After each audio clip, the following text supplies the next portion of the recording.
တူရကီနိုင်ငံအက်စတရာဘူမြို့မှာကျင်းပနေတဲ့ရုရှားယူကရိန်းငြိမ်းချမ်းရေးဆွေးနွေးပွဲအပြီးနိုင်ပိုင်းအကြာယူကရိန်းမြောက်ပိုင်းဆူမီဒေသမှာ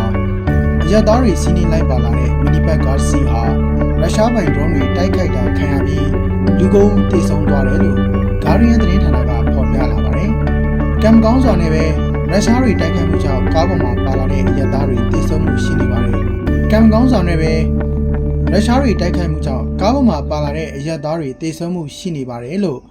ဒေသဆိုင်ရာစစ်ဖက်အုပ်ချုပ်ရေးအဖွဲ့ကတည်ပြီးထားပါတယ်။တိုက်ခိုက်မှုတွေအတွင်းလူ၄ဦးလည်းဒဏ်ရာရရှိခဲ့တယ်လို့ဆိုပါတယ်။ရုရှားနဲ့ယူကရိန်းတို့ဟာ၃နှစ်နီးပါးအတွင်းသူတို့ရဲ့ဆွေးနွေးမှုတွေအက်စတရန်ဘူမြို့မှာပြုလုပ်နေပြီးမြဲ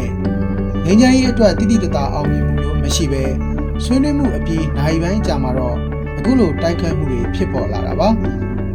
ဆွေးနွေးမှုတွေထဲမှာအကျဉ်းသားလဲလှယ်ရေးသဘောတူညီချက်တွေရရှိခဲ့ပေမဲ့အဖြစ်အကန့်ရဲစဲရေးကိစ္စကတော့သဘောတူညီမှုမရခဲ့ပါဘူး။ယူကရိန်းဘက်ကတော့နိုင်ငံမှာအပျက်စီးတွေများပြားနေပြီးလူအများအိုးမဲ့အိမ်မဲ့ဖြစ်နေရတဲ့အခုပဋိပက္ခကိုရပ်တန့်ဖို့ကြိုးပမ်းနေတယ်လို့အသိပေးထားပါတယ်။ဒါပေမဲ့ရုရှားဘက်ကတော့အဲ့ဒီကြိုးပမ်းမှုတွေကိုလက်မခံဘဲ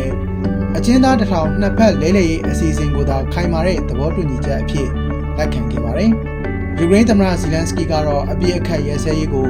သဘောတူဖို့ပြတ်ခွက်ခဲ့တဲ့မော်စကိုပေါ်ပိတ်ဆို့အရေးယူမှုတွေထပ်မံပြုလုပ်ဖို့တောင်းဆိုထားပါတယ်။ရုရှားဘက်ကစစ်ပွဲကိုအဆုံးသတ်ဖို့အဆင်သင့်မဖြစ်မချင်းဖိအားတွေပေးရမှာပါလို့